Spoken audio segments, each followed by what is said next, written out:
여기 영상에 나오는 김성태 회장 얼굴은 보이시죠? 네. 거기 주변 인물 잘 봐보시기 바랍니다. 네. 김성태 회장과 함께 술자리하고 있는 사람들 누구신지. 네.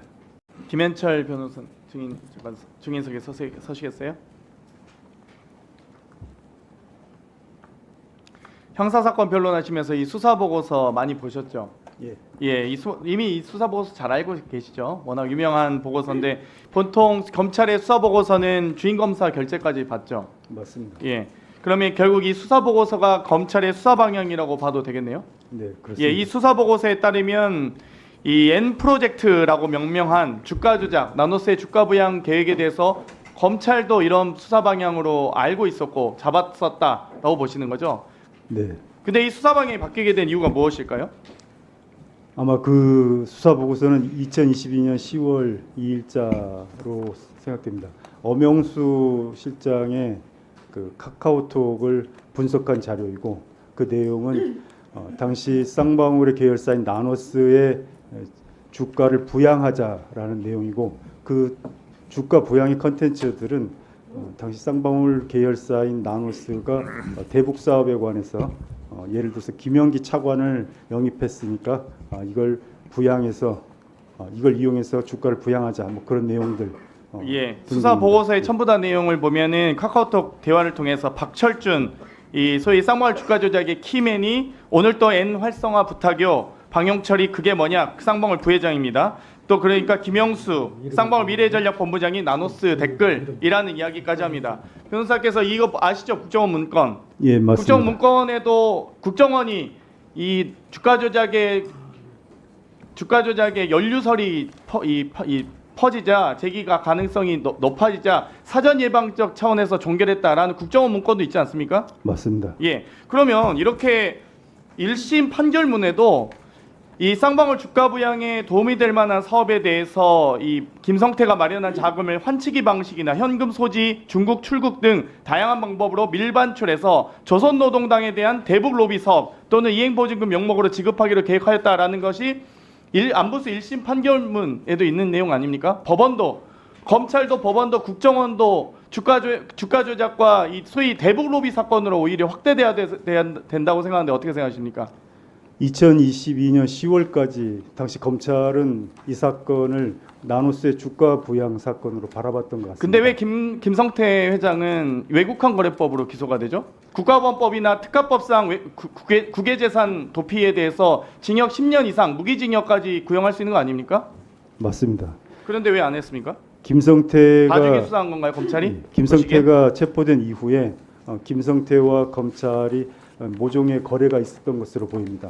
김성태가 예, 변호사님 죄송합니다. 제가 좀 이따 좀 질문 드리겠습니다. 돌아가셔도 좋습니다. 이화영 증인 이분 누구신지 아세요? 혹시? 잘 모르겠습니다. 이분 누구신지 모르세요?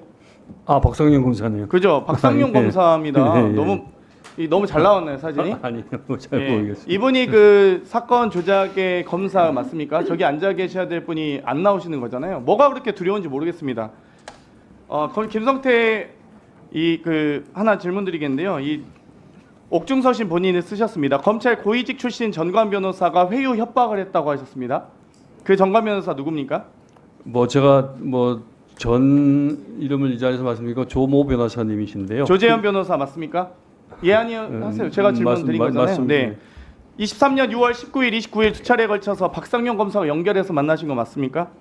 날짜는 제가 정확하게 잘 그러면 모르겠습니다. 박상용 검사 연결해서 만난 거 맞습니까? 박상영 검사실에서 그러면 그 연결해서 변호사가 김성태 진술 인정하고 대북 송금을 이재명을 위해 한 일이라고 허위 진술하라고 하셨습니까? 했습니까? 조 변호사께서 그렇게까지 직접적으로 말씀하시지는 않았고요. 네. 그러니까 그 전에 박상용 검사하고 저하고 혹은 수원지검 측하고 저하고 소위 딜했었던 일련의 내용들 그런 것들에 대해서 당신이 검찰의 고위층에 최고위층에 확인을 했으니 믿고 제가 그거에 대해서 계속 불신을 했고 이거 잘못하면 상당히 늪에 빠지겠다고 걱정을 하니까 조재현 변호사는 부산 고검 검사장 출신 매우 고위직이었죠.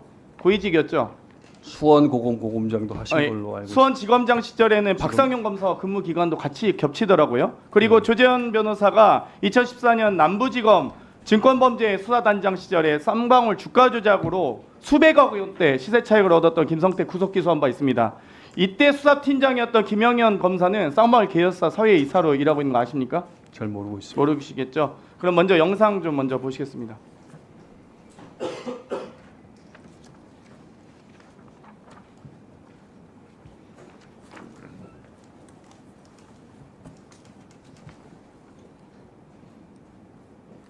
여기 영상에 나오는 김성태 회장 얼굴은 보이시죠? 네.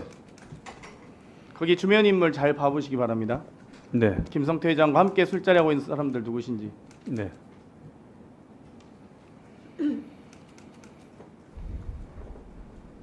보고 있습니다. 다 봤습니다. 네.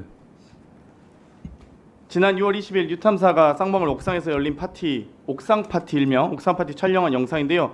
김성태 회장 옆에 있던 사람 누군지 확인하셨습니까? 네, 의원님 말씀하신 조재현 변호사 맞죠? 그렇습니다. 이 조재현 변호사가 회유와 협박 등으로 이미 이날이 6월 20일 날인데요. 2주 전에 6월 7일에 1심 판결 있고 6월 12일에 이재명 대표 기소한 날입니다. 그날 그 이후에 6월 22일 날 이렇게 옥상 파티 기소 기념 파티를 합니다. 알고 계셨습니까? 전혀 몰랐습니다.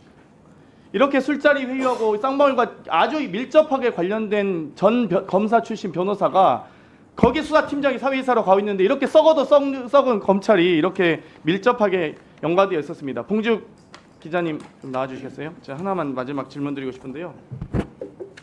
이 딸 안소민 씨의 안부수 씨의 딸 카톡입니다.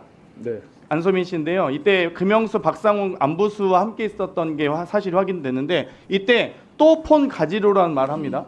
이거 수원지검 검찰에서는 폰을 수원지검에서는 이 임의로 제출하기 위해서 왔다고 했는데 제출할 폰이 없어요. 그러면 이미 이 사이에 이 전에 쌍방울로 갔던 폰이 언제 딸에게 갔으며 딸이 어떻게 수원지검으로 제출합니까? 그럼 수원지검이 지금 딸에게 제출하겠다고 했던 말과 제출하러 왔다는 말과 안부수의 딸이 지금 이 가지러 간다는 말이 맞습니까? 수원지검의 진술과 미공개된 카톡이 아니 미공개된 카톡인데요. 네. 이 앞뒤 정확히 맞습니다. 수원지검의 입장과 딸의 입장이 같습니까? 완전히 아니요. 정반대 아닙니까? 검찰이 압수했던 안부수 회장의 휴대전화를 딸에게 지난해 2월에 돌려줬고요. 그 돌려준 휴대전화를 쌍방울의 박상웅 이사가 달라고 해서 안부수 회장의 휴대전화를 쌍방울에 건네는 게 그 카카오톡 대화에 적나라하게 나오고 그 다음 달인 지난해 3월 18일에는 아예 이제 딸이 아버지를 검찰청 가서 면회하는데 그 면회 자리에 김성태 회장, 박용철 부회장, 김영수 모 대표, 박상웅 이사 등등 이게 딸이 쌍방울 임원들의 이름을 전부 알고 있습니다. 그러니까 한두 번 봤던 게 아니고 안부수 회장의 비서였던 김모 씨와 안부수 회장의 딸은 수시로 그 쌍방울 측과 연락을 했고 심지어는 아버지의 변호사비 5천만 원을 달라고 요구를 했어요. 그리고 쌍방울 측에서 변호사비까지 해준 걸로 저는 알고 있고 그와 별도로 오피스텔까지 구해준 겁니다. 그러니까 검찰의 해명은 폰을 제출할 시기는 아니고요. 당연히 압수해서 포렌식한 폰을 딸에게 돌려줬는데 왜 돌려줬느냐? 안 돌려줘도 되는데 굳이 돌려준 것은 쌍방울 측에 폰이 넘어가는 것을 미리 알고 돌려준 게 아니냐. 저희는 그렇게 의심을 하고 제가 기사를 썼습니다. 그러니까 폰을 수원지검은 네, 정리해 주시죠. 위해서 불렀다 네. 했고 가지러 간다고 했고 네. 그러면 아빠가 온다고 맞춰오라고 했고 네. 딸이 이 증거 물품을 제출하러 가는데 아빠를 만나게 하는 게 말이 됩니까? 검찰이 무슨 대행사입니까? 김성태 회장이 작년 1월 17일에 체포됐잖아요. 그래서 송환이 압송이 됐는데 작년 1월 카카오톡을 보면 딸은 아버지를 만나러 구치소로 갔습니다.